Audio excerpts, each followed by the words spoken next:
جب افغانستان کے لوگوں کے ناک میں دم آ گیا تو اب یہ ایک مرد مجاہد ملا عمر کھڑا ہوا. وہ کوئی بڑا عالم دین نہیں بلکہ پوری طرح جو ہے وہ تعلیم یافتہ بھی نہیں ہے عربی مدارس وغیرہ سے, اور ان کے ساتھ عربی مدارس کے طلباء طالبان وہ کچھ کھڑے ہو گئے کمر کس لیے کہ اب یہاں کسی طرح امن قائم کیا جائے. یہ پکار ایسی تھی کہ جو گویا کہ افغانوں کے دل کی پکار تھی. تنگ آئے ہوئے تھے ان وار لارڈز سے اور ان کے مظالم سے اور ان کے استحصال سے, لہذا وہ جہاں گئے ان کا استقبال ہوا. بہت سے لوگوں نے اپنے ہتھیار ان کے حوالے کر دیے. امریکہ سمجھتا تھا یہ ٹھیک ہے, یہ ملا ملاٹے ہیں, انہیں کوئی دنیا کا تو علم ہے نہیں, یہ جانتے ہی نہیں, لہذا ان سے کھیلنا آسان ہے, انہیں ہم اپنی انگلیوں پر نچائیں گے. لیکن ہوا کیا؟ دو کام ایسے ہوئے ہیں کہ ایک تو افغانستان کے 90% علاقے پر قبضہ جو ہوا تو امن, کلی امن, چوری ختم, ڈکیتی ختم, زنا بالجبر ختم, زنا ختم, تو اب آنکھیں کھل گئی امریکہ کی یہ کیا ہو رہا. اور ملا عمر کے ایک حکم پر پاپی کی کاشت زیرو. اب یہ ہے کہ کفر کے ایوانوں میں پوری دنیا میں خطرے کی گھنٹیاں بجیں. یہ معاملہ کیا ہے؟ نارضت عشق کے خونی جگرے پیدا شد, حسن لرزید کے صاحب نظرے پیدا شد. یہ تو ہم جس سے ڈر رہے تھے, جس کا ہمیں خوف تھا, جس کا ہمیں اندیشہ تھا, وہ تو حقیقت سامنے آ رہی ہے. ابھی تو پورا نظام کی کوئی بات نہیں ہے, ابھی تو انہوں نے چند سزائیں نافذ کی ہیں, اس سے زیادہ تو ابھی ان کا کانسیپٹ بھی کوئی نظر نہیں آیا. ہم خود جب گئے ہیں وہاں پر, میں ایک وفد لے کر گیا ہوں, تو نہ ان کے ذہن میں کوئی سیاسی نظام کا کوئی واضح تصور تھا, نہ میں نے ان سے پوچھا آپ کی کوئی پارلیمنٹ مجلس شورا مجلس سے ملی کہ نہیں کوئی نہیں ہے, نہ کوئی معاشی نظام کا ان کے سامنے نقشہ تھا. میں نے پوچھا کہ آپ کے یہاں بینک ہیں کہ نہیں ہے, میں نے کہا آپ اپنا پیسہ کہاں رکھتے ہیں, ہمارے پاس پیسہ ہے ہی نہیں. مطلب یہ کہ یہ کوئی نظام کی بات تھی نہیں. لیکن یہ کہ چوری کا ہاتھ کاٹنا, زنا کی سزا دینا, رجم کرنا, قتل کے بدلے قتل علی الاعلان, کہ اس ابتدائی عرصے میں طالبان سے کچھ غلطیاں بھی ہوئیں. پہلی بات تو یہ کہ نہ ان کی کوئی تعلیم ہوئی تھی, نہ تربیت ہوئی تھی, نہ تنظیم ہوئی تھی, نہ کوئی ڈسپلن قائم تھا. یہ تو موب تھا, لہذا ان سے بڑی بڑی غلطیاں ہوئیں. مثلاً مزار شریف میں ایران کے سفارت خانے پر حملہ کیا, سفارتکاروں کو قتل کر دیا. پھر یہ کہ ان کے اندر مذہبی شدت پسندی بہت تھی, کٹر حنفیت, اور اس کے اندر کچھ نہ کچھ تشدد کا ایلیمنٹ بھی. ظاہر بات ہے ان عام لوگوں کے ان پڑھ لوگ, اب ان کے ذہن میں جو چیزیں تھیں, داڑھی جو ہے سنت موقدہ ہے, نہیں رکھتا اس کو سزا دو, اور حجام جو ہے اس کا سر قلم کر دو اگر وہ شیونگ کرتا ہے تو. اسی طریقے سے پردے کا شدت کے ساتھ نفاذ کیا گیا. عورتیں باہر کیوں نکلیں, اپنے گھروں میں رہو, یا یہ کہ پورا برقع لے کر نکلو. جو بھی آپ کے ہاں دنیا بھر میں شٹل کاک جس کو کہتے ہیں, وہ جو ایک خیمے کی شکل میں ہوتا ہے, تو وہ نہیں رہو. تو اس حوالے سے سخت تشدد پسندی بھی ہوئی ہے, اور کچھ غلطیاں بھی ہوئی ہیں, کچھ زیادتیاں بھی ہوئی ہیں, اور کچھ انتہائی تنگ نظر مذہبیت بھی ہوا. یہ حقائق ہیں جو ہمیں ماننے پڑیں گے. اب جب پوری دنیا کے اندر یہ ایک خطرے کی گھنٹیاں بج گئیں عالم کفر کے اندر کہ نارضت عشق کہ خونی جگر پیدا شد, وہ تو آ گیا, خونی جگر رکھنے والا وہ تو سامنے آ گیا. وہ خطرہ جس سے ہم ڈر رہے تھے, کہاں پر رہے تھے. 9/11 کا حادثہ فاجعہ خود کروایا. یہ ثابت شدہ حقیقت ہے اس وقت. اس میں طالبان کا تو خیر 0% بھی کوئی امکان نہیں, اس میں القاعدہ کا بھی کوئی حصہ نہیں. یہ ضرور معلوم ہوتا ہے کہ ان میں جن لوگوں کو انہوں نے اپنے آگے رکھ لیا تھا دنیا کو دکھانے کے لیے, کچھ نوجوان قسم کے جو پائلٹس تھے جنہوں نے چھوٹے چھوٹے جہازوں پر, چڑیوں جیسے جہازوں پر تربیت حاصل کی تھی, دکھانے کے لیے انہوں نے کیا ہے. ان میں سے کسی کا تعلق غالباً کوئی تعلق تھا جو کہ اسامہ ابن لادن کے ساتھ, جس پر کہ ان کو اس نے یہ کہہ دیا تھا کہ عنقریب ایک بہت بڑا واقعہ ہوگا. بس اس حد تک بات صحیح ہے, باقی قطعاً کوئی نہ اسامہ ابن لادن کا حصہ. یہ کروایا موساد نے, نیو کونز نے, CIA نے. کیوں کروایا؟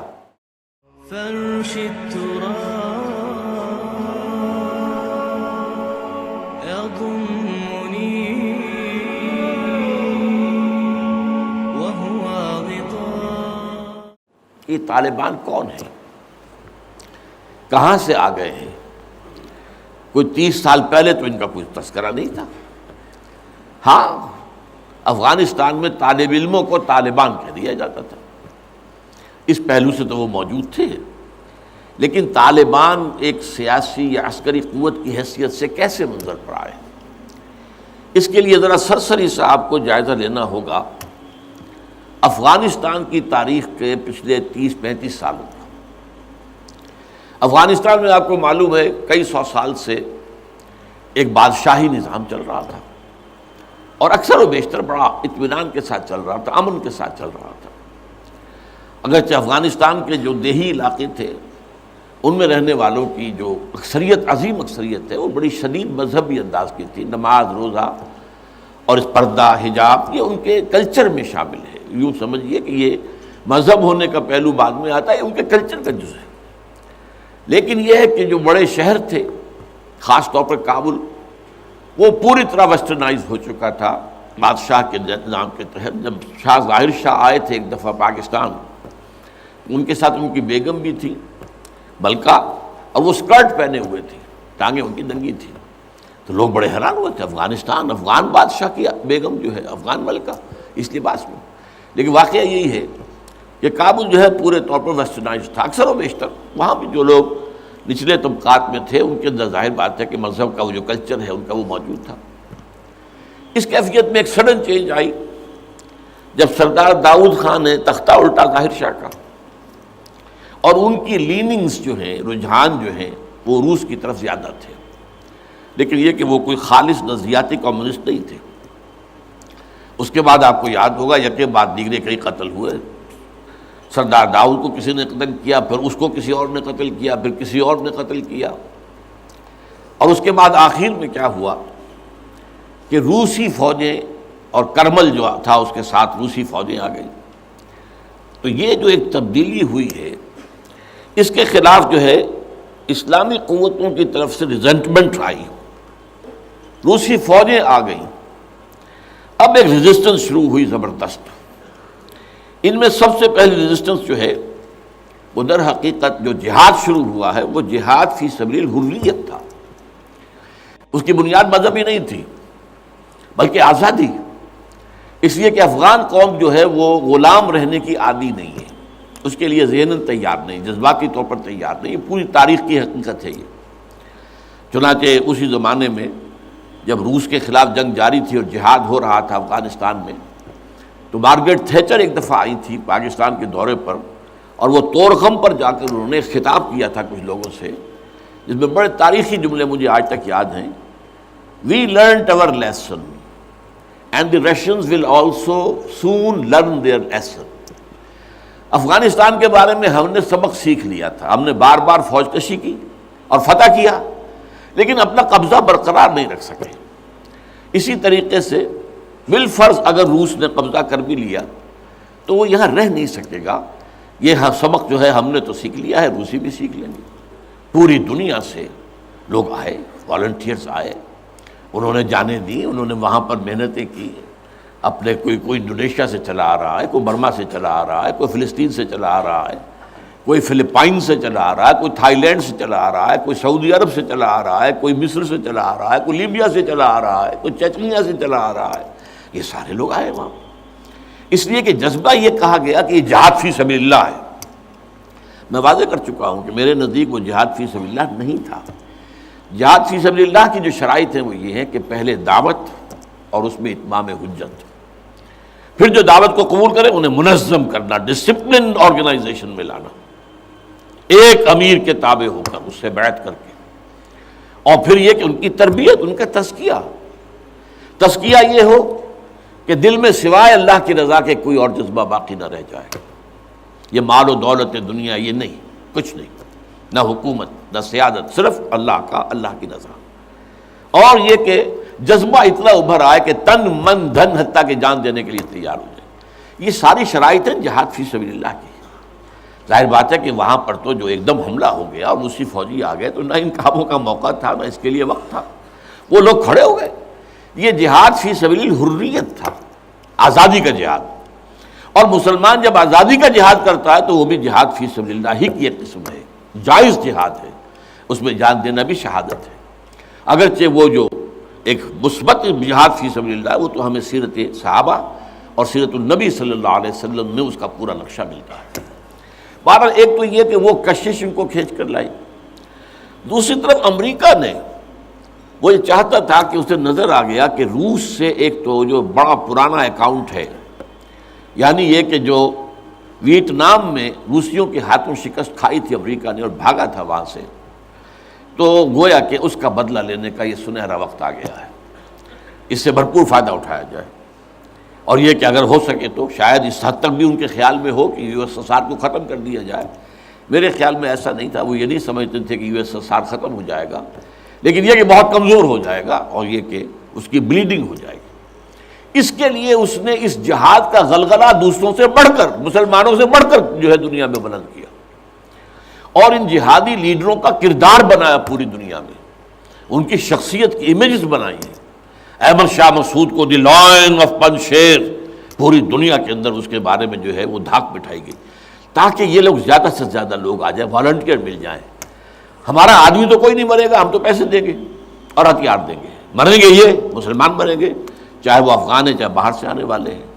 تو وہ جو غلغلہ جہاد کا تھا، اور اس میں گویا کہ ایک طرح سے امریکہ کے اس ایجنڈے کو نہ جانتے ہوئے نہ سمجھتے ہوئے گویا کہ لا علمی میں جو تقویت پہنچائی وہ ایسے لیڈروں نے جن میں بن لادن بھی ہیں، وہ جہاد کے لیے لوگوں کو کھینچ کر عالم ممالک سے لے کر آئے، ان میں عبداللہ ابن عزام بھی تھے شہید رحمۃ اللہ علیہ، انہی میں عمر عبد الرحمن ہے جس وقت امریکہ کی جیل میں پڑے ہوئے۔ یہ سب لوگ کیا تھے؟ جہاد کے نام پر دنیا سے لوگوں کو لے کر آ رہے تھے، اور اس میں گویا کہ نہ جانتے ہوئے ان نوئنگلی وہ امریکہ کے اعلی کار بن رہے تھے۔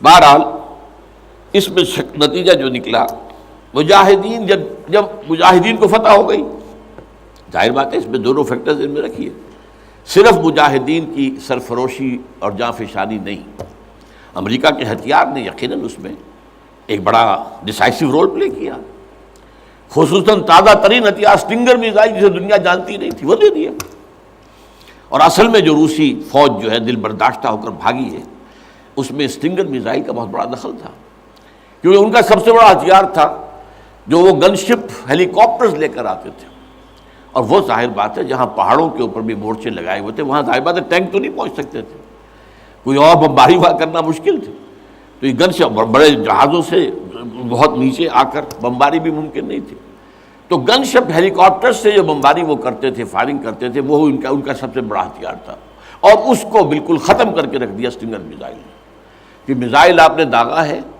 تو وہ یہ نہیں ہے کہ ہدف سے اگر نہ لگے ہدف پر تو ادھر ادھر ہو جائے گا، نہیں، جدھر وہ ہدف جائے گا اس کا پیچھا کرے گا، اس کے پیچھے پیچھے جائے گا، جدھر وہ مڑے گا ادھر وہ مڑ جائے گا۔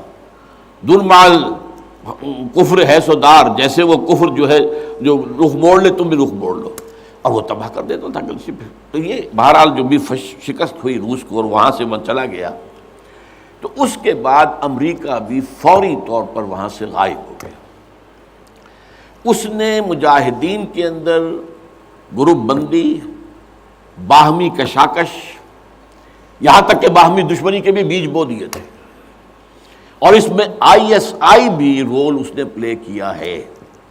آئی ایس آئی یہ چاہتی تھی کہ یہاں کوئی ایک مضبوط ایسی حکومت نہ بن جائے کہ جس کو جو ہمارے پھر کنٹرول میں نہ رہے، لہذا آئی ایس آئی والوں کا جو بھی رول ہوگا نیتی سے پاکستان کے لیے، لیکن یہ مجھ سے ایک مجاہدین لیڈرز میں سے ایک صاحب نے خود کہا کہ ہمیں لڑوایا آئی ایس آئی نے، میں نہیں کہہ سکتا کتنی اس میں درستی ہے اور کتنی غلطی ہے، لیکن امریکہ نے یہ کیا کہ لڑا کر ان کو بجائے اس کے کہ کوئی حکومت وہاں قائم کرواتا اور آرام کے ساتھ وہاں سے رخصت ہوتا، اس حکومت کو مستحکم کر کے، جیسے کہ وہ اپنا سر توڑ زور لگا رہا ہے عراق کے اندر کہ یہاں کوئی حکومت جو ہے وہ قائم ہو جائے، مستحکم ہو جائے، پھر یہاں سے ہم رفتہ رفتہ نکلے، وہ فوراً بھاگے آپس میں وہ جو ہے دشمنی کے بیج بو کر۔ نتیجہ کیا نکلا؟ وہ جہاد فی سبیل اللہ فساد فی سبیل اللہ بدل گیا، وہ تباہی آئی ہے افغانستان پر جو پہلے نہیں آئی تھی، روسیوں کے ہاتھوں نہیں آئی تھی، خاص طور پر کابل میں اصل تباہی و بربادی جو خانہ جنگی سے آئی ہے، اور اس کا ایک اور نتیجہ یہ نکلا کہ مختلف علاقوں میں وار لارڈز نے اپنی چھوٹی چھوٹی حکومتیں ریاستیں قائم کر لی، وار لارڈز ہتھیار ان کے پاس ہیں، اور وہ ہتھیار جو ہیں اس جنگ کے اندر امریکہ کے دیے ہوئے ان کے پاس بہت کافی جو ہے ابھی موجود تھے، ان کا اسلحہ خانہ تھا، تو اپنے علاقے معین کر لیے۔ اور وہاں یہ ہے کہ انہوں نے ٹیکس لینے شروع کی، جگہ ٹیکس، جو بھی گاڑی گزرے، بس گزرے، کوئی منی بس گزرے، کوئی ٹیکسی گزرے، ٹیکس دو۔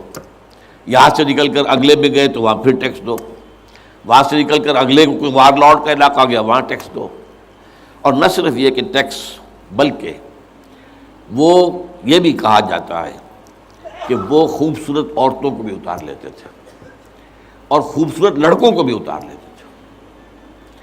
یہ جو صورتحال تھی، اس سے افغان لوگوں کا کہ ناک میں دم آ گیا، سخت پریشان ہو گئے۔ اچھا، یہ جو میں نے کہا ہے کہ یہ امریکہ نے جو مجاہدین کی قیادت تھی اسے آپس میں لڑا کر پھر یہاں سے بھاگ جانے کے اندر آفیل سمجھی، اس کی وجہ یہ تھی امریکہ کو اندیشہ تھا کہ یہ لوگ پڑھے لکھے جدید تعلیم یافتہ ہیں، یہ انجینئرز ہیں، گلبدین حکمت یار، احمد شاہ مسعود، استاد ربانی بڑے عالم ہیں، فاضل ہیں، عبدالرسول سیاب الازہر کے پڑھے ہوئے تھے، اسی طریقے سے صبغت اللہ جو ہیں وہ بھی بڑے عالم آدمی تھے اور پڑھے لکھے آدمی تھے، جدید تعلیم یافتہ بھی اور قدیم تعلیم یافتہ بھی۔ تو اس اعتبار سے انہیں اندیشہ تھا ان لوگوں کی حکومت بن گئی اگر تو یہ ایک ماڈرن اسلامک اسٹیٹ بنا دیں گے، اور یہ وہ شے ہے جو ہمارے لیے سب سے زیادہ خطرناک، سب سے زیادہ ناپسندیدہ معاملہ ہوگا، اس لیے کہ اگر واقع طرح کی ماڈرن اسلامک اسٹیٹ وجود میں آ گئی تو ہمارے نظام کا خاتمہ ہو جائے۔ وہ تو یہ کہ سورج طلوع ہوتا ہے تو تاریکی تو جائے گی، رات کو تو جانا ہی جانا ہے، وہ تو جب تک سورج طلوع نہیں ہوتا رات کی تاریکی ہے، یہ انہیں اندازہ تھا خوب۔ بہرحال اس لیے انہوں نے خاص طور پر ان کو آپس میں لڑایا بھی۔ اس کے بعد یہ ہے کہ جب افغانستان کے لوگوں کے ناک میں دم آ گیا تو اب یہ ایک مرد مجاہد ملا عمر کھڑا ہوا، وہ کوئی بڑا عالم دین نہیں بلکہ پوری طرح جو ہے وہ تعلیم یافتہ بھی نہیں ہے عربی مدارس وغیرہ سے، اور ان کے ساتھ عربی مدارس کے طلباء طالبان وہ کچھ کھڑے ہو گئے، کمر کس لیے کہ اب یہاں کسی طرح امن قائم کیا جائے۔ یہ پکار ایسی تھی کہ جو گویا کہ افغانوں کے دل کی پکار تھی، تنگ آئے ہوئے تھے ان وار لارڈ سے اور ان کے مظالم سے اور ان کے استحصال سے، لہذا وہ جہاں گئے ان کا استقبال ہوا، بہت سے لوگوں نے اپنے ہتھیار ان کے حوالے کر دیے، یہاں تک کہ گلبدین حکمت یار جو بالکل کابل کے پاس پڑا ہوا تھا اپنی فوجیں لے کر، اور گویا کہ وہ کسی فائنل اسالٹ کی تیاری میں تھا، جب یہ آئے ہیں تو اس نے راستہ دے دیا اور خود پیچھے ہٹ گیا۔ اس طریقے سے یوں سمجھیے کہ در حقیقت افغانستان میں ان طالبان کی حکومت جو ہے یہ گاڈ گیون ہے۔ وہ جو ایک شعر ہے کہ خود بخود تیار ہے پکے ہوئے پھل کی طرح، دیکھیے گرتا ہے آخر کس کی جھولی میں فرنگ۔ تو یہ حالات نے اس درجے صورت اختیار کر لی تھی کہ یہ طالبان کو کوئی ریزسٹنس نہیں ملی اور ان کی جو ہے ایک حکومت قائم ہو گئی، بلکہ یہ گویا کہ اللہ تعالیٰ کی جو ہے حکمت کا ایک ظہور ہوا ہے۔ اس میں امریکہ نے اور امریکہ کے کہنے پر پاکستان نے، سعودی عرب نے، امارات نے طالبان کو سپورٹ کیا۔ بے نظیر کی حکومت تھی، کہاں بے نظیر جیسے سیکولر ذہن کی اور آزاد خیال قسم کی عورت، کہاں طالبان مولوی ملاٹے ان کے خیال کے مطابق۔ سعودی عرب نے امریکہ کے حکم سے مدد دی، امارات نے مدد دی، پاکستان نے تسلیم کر لیا، سعودی عرب نے تسلیم کر لیا اور امارات نے تسلیم کر لیا۔ ان کی جو ہے ایمبیسڈرس وہ آ کر یہاں بیٹھ گئے۔ اس کی وجہ کیا ہے؟ امریکہ سمجھتا تھا یہ ٹھیک ہے، یہ ملا ملاٹے ہیں، انہیں کوئی دنیا کا تو علم ہے نہیں، یہ جانتے ہی نہیں، لہذا ان سے کھیلنا آسان ہے، انہیں ہم اپنی انگلیوں پر نچائیں گے، ان کو کٹ پتلی بنا لیں گے۔ اس پہلو سے انہوں نے کہا کہ یہ اچھا ہے، یہ لوگ اگر آ جائیں تو ٹھیک ہے، وہ خطرہ نہیں ہے کہ یہاں کوئی ایک ایسا اسلامی نظام سامنے آ جائے جو جدید دنیا کے تمام تصورات و تقاضوں کو بھی پورا کرتا ہو اور کتاب و سنت کے تقاضوں کو بھی پورا کرتا ہو، اس کا کوئی اندیشہ نہیں ہے، لہذا انہیں مدد دی۔ لیکن ہوا کیا؟ دو کام ایسے ہوئے ہیں کہ ایک تو افغانستان کے 90% علاقے پر قبضہ جو ہوا تو امن، کلی امن، چوری ختم، ڈکیتی ختم، زنا بالجبر ختم، زنا ختم، تو اب آنکھیں کھل گئی، دیکھا کہ یہ کیا ہو رہا ہے۔ اور ملا عمر کے ایک حکم پر پاپی کی کاشت زیرو۔ اب یہ ہے کہ کفر کے ایوانوں میں پوری دنیا میں خطرے کی گھنٹیاں بجیں۔ یہ معاملہ کیا ہے؟ نارضت عشق کہ خونی جگرے پیدا شد، حسن لرزید کہ صاحب نظرے پیدا شد۔ یہ تو ہم جس سے ڈر رہے تھے، جس کا ہمیں خوف تھا، جس کا ہمیں اندیشہ تھا، وہ تو حقیقت سامنے آ رہی ہے۔ ابھی تو پورا نظام کی کوئی بات نہیں ہے، ابھی تو انہوں نے چند سزائیں نافذ کی ہیں، اس سے زیادہ تو ابھی ان کا کانسیپٹ بھی کوئی نظر نہیں آیا۔ ہم خود جب گئے ہیں وہاں پر، میں ایک وفد لے کر کے آیا ہوں، تو نہ ان کے ذہن میں کوئی سیاسی نظام کا کوئی واضح تصور تھا، نہ میں نے ان سے پوچھا آپ کی کوئی پارلیمنٹ مجلس شورا مجلس ملی کہ نہیں، کوئی نہیں ہے، نہ کوئی معاشی نظام کا ان کے سامنے نقشہ تھا۔ میں نے پوچھا کہ آپ کے ہاں بینک ہیں کہ نہیں ہے، میں نے کہا آپ اپنا پیسہ کہاں رکھتے ہیں، ہمارے پاس پیسہ ہے ہی نہیں۔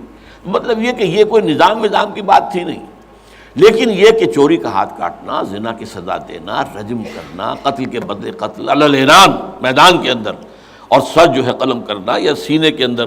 ایک صاحب نے جو کہ آئی وٹنس تھے، انہوں نے دیکھا تھا کہ ایک شخص نے ایک دوسرے شخص کو قتل کیا سینے میں خنجر بھونک کر۔ اب اس کو پکڑ کر رسیوں سے باندھ کر لا کے ڈال دیا گیا اسٹیڈیم کے اندر، کھلا اور ٹھٹ لگے ہوئے لوگوں کے دیکھ رہے ہیں، اور اس کی بیوی سے، مقتول کی بیوی کے ہاتھ میں خنجر دے کر کہا گیا بھونکو اس کے سر، اس کے سینے کے اندر، اور اس نے کیا۔ اب یہ جو مناظر ہیں، ان کو دیکھنے کے بعد کیا کہیں کوئی جرم رہ جائے گا؟ جیسے کہ اس سے پہلے بھی تھا معاملہ دنیا کے سامنے کہ سعودی عرب جو ہے وہ کرائم فری ایک معاشرہ بن گیا تھا جب سے وہاں پر اسلامی جو حدود اور تعزیرات نافذ ہوئی۔ یہ معاملہ انہوں نے دیکھ لیا کہ یہ تو ہو گیا، تو اس اعتبار سے ان کو جو ہے اب بڑی شدید خطرے کی بات ہوئی۔ البتہ یہ ضرور نوٹ کر لیجئے کہ اس ابتدائی عرصے میں طالبان سے کچھ غلطیاں بھی ہوئیں۔ پہلی بات تو یہ کہ نہ ان کی کوئی تعلیم ہوئی تھی، نہ تربیت ہوئی تھی، نہ تنظیم ہوئی تھی، نہ کوئی ڈسپلن قائم تھا، یہ تو موب تھا، لہذا ان سے بڑی بڑی غلطیاں ہوئیں۔ مثلاً مزار شریف میں ایران کے سفارت خانے پر حملہ کیا، سفارتکاروں کو قتل کر دیا۔ پھر یہ کہ ان کے اندر مذہبی شدت پسندی بہت تھی، کٹر حنفیت، اور اس کے اندر کچھ نہ کچھ تشدد کا ایلیمنٹ بھی۔ ظاہر بات ہے ان عام لوگوں کے، ان پڑھ لوگ، اب ان کے ذہن میں جو چیزیں تھیں، داڑھی جو ہے سنت موقدہ ہے، نہیں رکھتا اس کو سزا دو، اور حجام جو ہے اس کا سر قلم کر دو اگر وہ شیونگ کرتا ہے تو۔ اسی طریقے سے پردے کا شدت کے ساتھ نفاذ کیا گیا، عورتیں باہر کیوں نکلیں، اپنے گھروں میں رہو، یا یہ کہ پورا برقع لے کر نکلو، جو بھی آپ کے ہاں دنیا بھر میں شٹل کاک جس کو کہتے ہیں، وہ جو ایک خیمے کی شکل میں ہوتا ہے، تو وہ لے لو۔ تو اس حوالے سے تشدد پسندی بھی ہوئی ہے، اور کچھ غلطیاں بھی ہوئی ہیں، کچھ زیادتیاں بھی ہوئی ہیں، اور کچھ انتہائی تنگ نظر مذہبیت بھی ہوا۔ یہ حقائق ہیں جو ہمیں ماننے پڑیں گے۔ اب جب پوری دنیا کے اندر یہ ایک خطرے کی گھنٹیاں بج گئیں عالم کفر کے اندر کہ نارضت عشق کہ خونی جگر پیدا شد، وہ تو آ گیا، خونی جگر رکھنے والا وہ تو سامنے آ گیا، وہ خطرہ جس سے ہم ڈر رہے تھے کہاں پر رہے تھے۔ اس لیے کہ آپ کو معلوم ہے کہ جب USSR کا خاتمہ ہوا ہے اور اس کے بعد جو ہے نیٹو کو اثر نو آرگنائز کرنے کی باتیں شروع ہوئیں، توسیع کی شروع ہوئی، تو کسی سے نے پوچھا نیٹو چیف سے، گورنر ان چیف سے، کہ اب آپ کس کے لیے، آپ کا جو دشمن تھا جس کے لیے آپ نے سارے دھندے بنائے تھے، سیٹو بھی تھا، سینٹو بھی تھا، اور نیٹو بھی تھا، اور سب سے بڑا معاملہ نیٹو کا تھا، تو اب تو تمہارا وہ دشمن ختم ہو گیا، تمہارے سامنے، تمہارے گھٹنوں میں، تمہارے قدموں میں پڑا ہوا ہے، تم سے مدد کی بھیک مانگ رہا ہے، تو تمہیں کیا خوف ہے؟ تو انہوں نے کہا ہمیں اب اسلامک فنڈامنٹلزم کا خطرہ ہے۔ اس کے لیے گویا کہ they started to gird up their loins، اپنی جو ہے کمر کسنے کے لیے انہوں نے پروگرام بنا لیا۔ اور اس کے لیے نوٹ کیجئے 9/11 کا حادثہ فاجعہ خود کروایا، یہ ثابت شدہ حقیقت ہے اس وقت۔ اس میں طالبان کا تو خیر 0% بھی کوئی امکان نہیں، اس میں القاعدہ کا بھی کوئی حصہ نہیں۔ یہ ضرور معلوم ہوتا ہے کہ ان میں جن لوگوں کو انہوں نے اپنے آگے رکھ لیا تھا دنیا کو دکھانے کے لیے، کچھ نوجوان قسم کے جو پائلٹس تھے جنہوں نے چھوٹے چھوٹے جہازوں پر، چڑیوں جیسے جہازوں پر تربیت حاصل کی تھی، دکھانے کے لیے یہ انہوں نے کیا ہے۔ ان میں سے کسی کا تعلق غالباً کوئی تعلق تھا جو کہ اسامہ ابن لادن کے ساتھ، جس پر کہ ان کو اس نے یہ کہہ دیا تھا کہ عنقریب ایک بہت بڑا واقعہ ہوگا، بس اس حد تک بات صحیح ہے، باقی قطعاً کوئی نہ اسامہ ابن لادن کا حصہ۔ یہ کروایا موساد نے، نیو کونز نے، CIA نے۔